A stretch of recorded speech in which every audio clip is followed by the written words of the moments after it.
തളർന്നവന് അവിടുന്ന് ബലം നൽകുന്നു, ദുർബലന് ശക്തി പകരുകയും ചെയ്യുന്നു.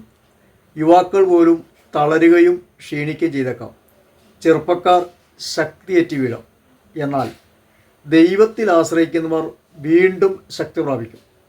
അവർ കഴുകന്മാരെ പോലെ ചിറകടിച്ചു വരും. ഓടിയാൽ ക്ഷീണിക്കില്ല, നടന്നാൽ തളരുകയുമില്ല.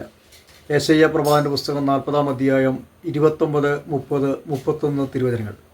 അവിടുത്തെ ആത്മാവിനെ അയച്ച് അവരെ ബലപ്പെടുത്തും. അപ്പോസ്തല പ്രവർത്തനം 1:8.